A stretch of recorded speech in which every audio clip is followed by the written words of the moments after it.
Hi friends, welcome back to my channel. So ಎಲ್ಲರೂ ಹೇಗಿದ್ದೀರಾ? ನಾನು ಕೂಡ ಚೆನ್ನಾಗಿದ್ದೀನಿ. ಸೊ ಇವತ್ತೊಂದು ರೆಸಿಪಿ ಮಾಡ್ತಾ ಇದ್ದೀನಿ. ಇವಾಗ ಸೀಸನಲ್ಲಿ ನಮಗೆ ಅವರೆಕಾಳಂತೂ ತುಂಬಾ ಚೆನ್ನಾಗಿ ಸೀಸನಲ್ಲಿ ಚೆನ್ನಾಗಿ ಸಿಗುತ್ತೆ. ಒಳ್ಳೆ ಅವರೆಕಾಳನ್ನ ತೊಗೊಂಡು ನಾವು ಚಿಕನ್ನು ಅವರೆಕಾಯಿ ಸೇರಿಸಿ ಒಂದು ಸಾಂಬಾರನ್ನ ಮಾಡೋಣ. ತುಂಬಾ ಟೇಸ್ಟಿಯಾಗಿರುತ್ತೆ. ಅವರೆಕಾಯಿ ಚಿಕನಲ್ಲಿ ಒಂದು ಸಾಂಬಾರು ಗಟ್ಟಿ ಗ್ರೇವಿ ಹಾಗೆ ಅನ್ಕೋಬೋದು, ಇಲ್ಲ ಸಾಂಬಾರು ಅದ್ಕೊಂಡು ತುಂಬಾ ಟೇಸ್ಟಿಯಾಗಿರುತ್ತೆ. ಮಾಡೋದು ಹೇಗೆ ಅಂತ ನೋಡೋಣ. ನಾನಿಲ್ಲಿ 1.5 kg ಚಿಕನ್ ತೊಗೊಂಡಿದ್ದೀನಿ. ಇಲ್ಲಿ ಚಿಕನ್ ತಗೊಂಡಿದ್ದೀನಿ. ಹಾಗೆ ನೋಡಿ, ನಮಗೆ ಅವರೆಬೇಳೆ ಬೇಕು, ಅವರೆಕಾಳು ಹಸಿದು ಬಿಡಿಸಿರೋದು ತುಂಬಾ ಚೆನ್ನಾಗಿರುತ್ತೆ. ಸೊ ಇದರಲ್ಲಿ ನೀವು ಚಿಕನ್ನ ರೆಸಿಪಿ ಮಾಡ್ಕೊಳ್ಳಿ, ಎಷ್ಟು ಚೆನ್ನಾಗಿರುತ್ತೆ ಅಂತ ನೋಡಿ. ಮತ್ತೆ ಸೀಸನ್ ಬರೋವರೆಗೂ ಕಾಯಬೇಕಾಗುತ್ತೆ, ಅಷ್ಟು ಚೆನ್ನಾಗಿರುತ್ತೆ, ಅಷ್ಟು ಟೇಸ್ಟ್ ಕೂಡ ಇರುತ್ತೆ. ಮಿಸ್ ಮಾಡಿದೆ, ಒಂದ್ಸರಿ ಟ್ರೈ ಮಾಡಿ. ಹಾಗೆ ನನ್ನ ವಿಡಿಯೋ ಫುಲ್ ಹೆಂಡವರೆಗೂ ನೋಡಿ ಸಪೋರ್ಟ್ ಮಾಡಿ. ಈಗ ಮಾಡೋದು ಹೇಗೆ ಅಂತ ನೋಡೋಣ. ಚಿಕನ್ನ ತೊಳೆದ್ಬಿಟ್ಟು ನೀಟಾಗಿ ತೆತ್ಕೊಳ್ಳೋಣ. ಹಾಗೆ ಕಾಳು ಕೂಡ ಒಂದ್ಸರಿ ವಾಶ್ ಮಾಡಿ ಇಟ್ಕೊಳ್ಳೋಣ. ಸ್ಟವ್ನ ಆನ್ ಮಾಡಿಕೊಂಡು ಒಂದು ಕುಕ್ಕರ್ನ ಇಟ್ಕೊಳ್ಳೋಣ. ಈಗ ಕುಕ್ಕರ್ ಬಿಸಿಯಾಗಿದೆ, ಸ್ವಲ್ಪ ಆಯಿಲ್ನ ಸೇರಿಸ್ಕೊಳ್ಳೋಣ. ಈಗ ಸ್ವಲ್ಪ ಆನಿಯನ್ಸ್ ಹಾಕೊಳ್ಳೋಣ.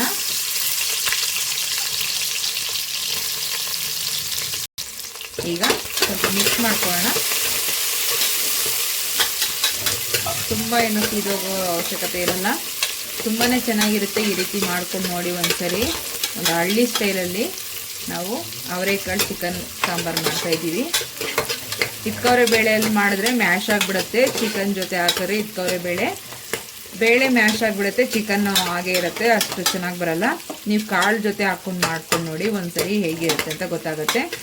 ಅವರೆಕಾಳಲ್ಲಿ ಮಾಡಬೇಕು, ತುಂಬಾ ಚೆನ್ನಾಗಿರುತ್ತೆ. ಅದರಲ್ಲೂ ಎಳೆದು ಮೀಡಿಯಮ್ ಆಗಿದ್ದರೆ ತುಂಬಾ ಚೆನ್ನಾಗಿರುತ್ತೆ. ಈಗ ನಾವು ಚಿಕನನ್ನು ಸೇರಿಸ್ಕೊಳ್ಳೋಣ. ಈಗ ನಾವು ಹಾಗೇನೆ ನಾವು ಅವರೆಕಾಳು ಕೂಡ ಸೇರಿಸ್ಕೊಂಬೇಡ ಇದ್ರ ಜೊತೆಲೇ. ಸ್ವಲ್ಪ ನಮಗೆ ಆಯಿಲಲ್ಲಿ ಫ್ರೈ ಆಗಬೇಕು, ಚಿಕನ್ ಜೊತೆಲೇ ನೀಟಾಗಿ ಫ್ರೈ ಆಗುತ್ತೆ. ಅವರೆಕಾಳು ಹಾಗೆ ಚಿಕನ್ ಎರಡು ಒಟ್ಟಿಗೆ ಫ್ರೈ ಮಾಡ್ಕೊಳ್ಳೋಣ. ಸಪ್ರೇಟಾಗಿ ಹಾಕೋದೇನು ಬೇಡ. ಸ್ವಲ್ಪ ಆಯಿಲಲ್ಲಿ ನಮಗೆ ಸಾಫ್ಟ್ ಆದರೆ ತುಂಬ ಚೆನ್ನಾಗಿ ಬರುತ್ತೆ.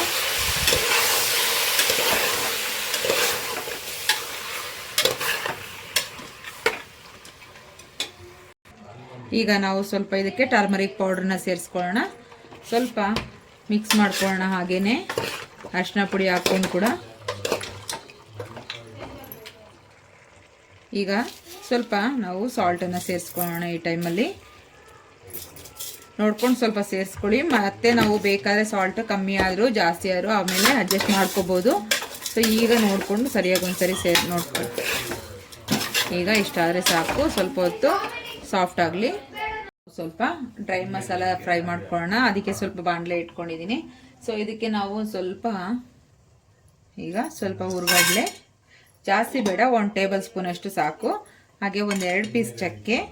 ಈ ರೀತಿ ನಾವು ಮಸಾಲೆನ ರೋಸ್ಟ್ ಮಾಡ್ಕೊಂಡು ಹಾಕ್ಕೊಳ್ಳೋದ್ರಿಂದ ನಮಗೆ ಹಳ್ಳಿ ಸ್ಟೈಲಲ್ಲಿ ಒಂದು ಸಾಂಬಾರು ರೆಡಿ ಆಗುತ್ತೆ. ಅಂದರೆ ಈ ಅವರೆಕಾಳು ಚಿಕನ್ ಸಾಂಬಾರು ಇದೆಲ್ಲ ನಾವು ಹಳ್ಳಿ ಸ್ಟೈಲಲ್ಲಿ ಮಾಡಬೇಕಂದ್ರೆ ನಾವು ಈ ಡ್ರೈ ಮಸಾಲೆಗಳು ಶಾಪಲ್ಲಿ ತಂದಿರೋ ಮಸಾಲೆ ಎಲ್ಲ ಹಾಕ್ಬಾರ್ದು, ಈ ಥರನೇ ಮಾಡ್ಕೋಬೇಕಾಗುತ್ತೆ. ಹಾಗೆ ಒಂದು ಸ್ವಲ್ಪ ಕಾಳು ಮೆಣಸು, ಒಂದು 4ರಿಂದ 5, 1-2 ಏಲಕ್ಕಿ, ಹಾಗೆ ಒಂದು 4 ಲವಂಗ. ಇದಿಷ್ಟು ಸ್ವಲ್ಪ ಫ್ರೈ ಮಾಡ್ಕೊಳ್ಳೋಣ. ಹಾಗೆ ಇದಕ್ಕೆ ಸ್ವಲ್ಪ ಗಸಗಸೆ ಸೇರಿಸ್ಕೊಳ್ಳೋಣ.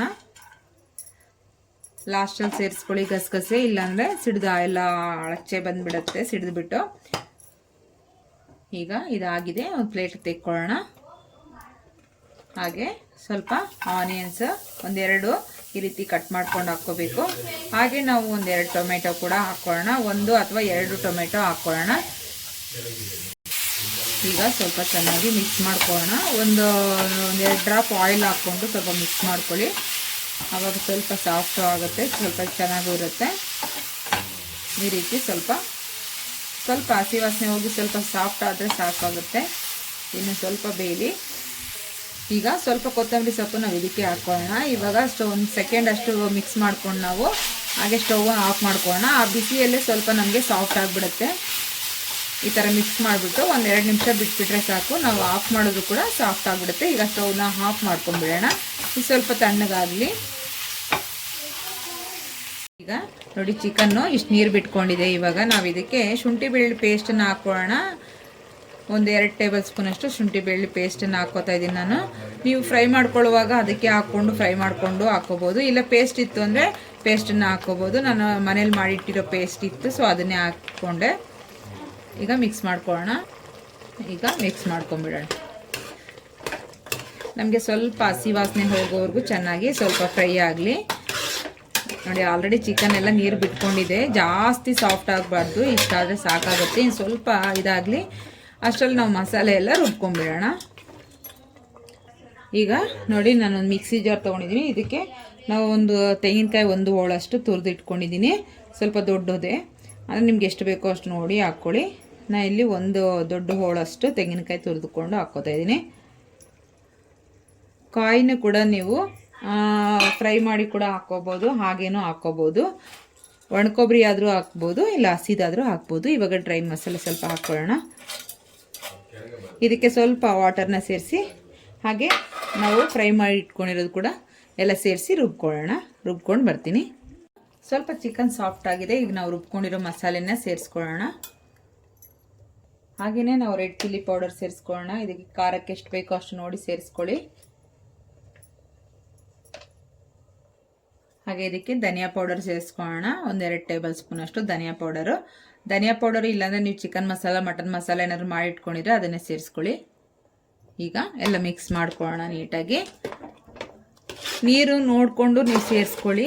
ನೀವು ಯಾವುದಕ್ಕೆ ಅಂತ ಮಾಡ್ತಾಯಿದ್ದೀರೋ ಅದನ್ನು ನೋಡಿ. ಚಪಾತಿ, ದೋಸೆ ಏನಾದ್ರು ಮಾಡ್ತಾಯಿದ್ರೆ ಈಗ ಈ ಥರ ಮಾಡ್ಕೊಳ್ಳೋದು ಎಲ್ಲದಕ್ಕೂ ಚೆನ್ನಾಗಿ ಕಾಂಬಿನೇಷನ್ ಇರುತ್ತೆ. ಸೊ ಅದಕ್ಕೆ ತಕ್ಕನಾಗಿ ನೀರನ್ನು ಸೇರಿಸ್ಕೋಬೇಕಾಗುತ್ತೆ. ನೀರು ಎಷ್ಟು ಬೇಕೋ ಅಷ್ಟು ನೋಡಿ ಒಂದು ಹದವಾಗಿ ಹಾಕ್ಕೋಬೇಕಾಗತ್ತೆ. ಈಗ ನೀರನ್ನು ಸ್ವಲ್ಪ ನೋಡಿಕೊಂಡು ಸೇರಿಸ್ಕೊಳ್ಳೋಣ. ನಮಗೆ ಎಷ್ಟು ಬೇಕೋ ಅಷ್ಟು ನೀರು ಕ್ವಾಂಟಿಟಿ ನೋಡಿಕೊಂಡು ಸೇರಿಸ್ಕೊಳ್ಳೋಣ. ತುಂಬ ತೆಳ್ಳಗೆ ಬೇಕಾ, ಸ್ವಲ್ಪ ಗಟ್ಟಿ ಬೇಕಾ ಅಂತ ನೋಡ್ಕೊಳ್ಳಿ. ಇಷ್ಟಾದರೆ ಸಾಕಾಗುತ್ತೆ. ಈಗ ಒಂದ್ಸರಿ ನೀವು ಉಪ್ಪು ಖಾರ ಎಲ್ಲ ಟೆಸ್ಟ್ ಮಾಡ್ಕೊಳ್ಳಿ. ಒಂದ್ಸರಿ ಕರೆಕ್ಟಾಗಿತ್ತು ಅಂದರೆ ಸಾಕು. ಇದು ಕರೆಕ್ಟಾಗಿದೆ. ಸೊ ಇದು ಪ್ಲೇಟ್ ಕ್ಲೋಸ್ ಮಾಡಿ ಇಟ್ಬೇಡ. ಅರ್ಧ ಆಲ್ರೆಡಿ ಚಿಕನ್ ಬೆಂದಿರುತ್ತೆ. ಈಗ ಮಸಾಲೆ ಒಂದು ಬೆಂದರೆ ಸಾಕಾಗುತ್ತೆ. ಕುಕ್ಕರ್ ಕ್ಯಾಪ್ ಹಾಕೋದೇನು ಬೇಕಾಗಿಲ್ಲ. ನಾವು ಪ್ಲೇಟ್ನ ಮುಚ್ಚಿಬಿಟ್ಟು ಬೇಯಿಸ್ಕೋಬೋದು. ಈಗ ನಾನು ಪ್ಲೇಟ್ನ ಕ್ಲೋಸ್ ಮಾಡಿದ್ದೀನಿ. ಚೆನ್ನಾಗಿ ಸ್ವಲ್ಪ ಕುದಿ ಬರಲಿ, ನೋಡೋಣ. ಆಮೇಲೆ ನೋಡಿ ಎಷ್ಟು ಚೆನ್ನಾಗಾಗಿದೆ. ಈಗ ರೆಡಿಯಾಗಿದೆ. ನಾನೀಗ ಮುದ್ದೆ, ದೋಸೆ, ರೈಸ್ ಅಂತ ಮಾಡಿದ್ದೀನಿ. ಸೊ ನಾನು ಇವಾಗ ದೋಸೆ ಜೊತೆಗೆ ಸರ್ವ್ ಮಾಡ್ತೀನಿ. ನೋಡಿ ಎಷ್ಟು ಚೆನ್ನಾಗಾಗಿದೆ ಅಂತ. ನಿಮಗೆ ಇನ್ನೊಂದು ಸ್ವಲ್ಪ ತೆಳುಗೆ ಬೇಕಾದರೂ ಮಾಡ್ಕೋಬೋದು. ಇಲ್ಲಾಂದರೆ ನಮಗೆ ದೋಸೆಗೆ ಈ ಥರ ಮುದ್ದೆ ಚೆನ್ನಾಗಿರುತ್ತೆ ಅಂತ ಈ ಥರ ಮಾಡ್ಕೊಂಡಿದ್ದೀನಿ. ನಿಮಗೆ ಯಾವ ಥರ ಬೇಕು ಅಂತ ನೋಡಿಕೊಂಡು ನೀರನ್ನು ಸೇರಿಸ್ಕೋಬೇಕಾಗುತ್ತೆ. ತುಂಬ ತೆಳುಗೆ ಬೇಕಾದರೆ ಸ್ವಲ್ಪ ನೀರನ್ನು ಆ್ಯಡ್ ಮಾಡ್ಕೋಬೋದು.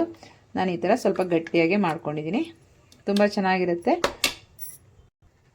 ಈಗ ದೋಸೆ ಜೊತೆಗೆ ಸರ್ವ್ ಮಾಡ್ಕೊಳ್ಳೋಣ. ನೋಡಿ ಎಷ್ಟು ಚೆನ್ನಾಗಾಗಿದೆ ಅಂತ. ಅವರೆಕಾಳು ಚಿಕನ್ ಸಾಂಬಾರ್ ತುಂಬಾ ಚೆನ್ನಾಗಾಗಿದೆ. ನೀವು ಕೂಡ ನಿಮ್ಮ ಮನೆಯಲ್ಲಿ ಮಾಡ್ಕೊಳ್ಳಿ, ಸೂಪರ್ ಆಗಿರುತ್ತೆ ಮಾತ್ರ. ತಪ್ಪದೆ ಒಂದ್ಸರಿ ಟ್ರೈ ಮಾಡಿ ನೋಡಿ. ಸೊ ಮತ್ತೆ ಸಿಗೋಣ ನೆಕ್ಸ್ಟ್ ವಿಡಿಯೋದಲ್ಲಿ. ಅಲ್ಲಿವರೆಗೂ ಟೇಕ್ ಕೇರ್, ಬಾಯ್ ಬಾಯ್.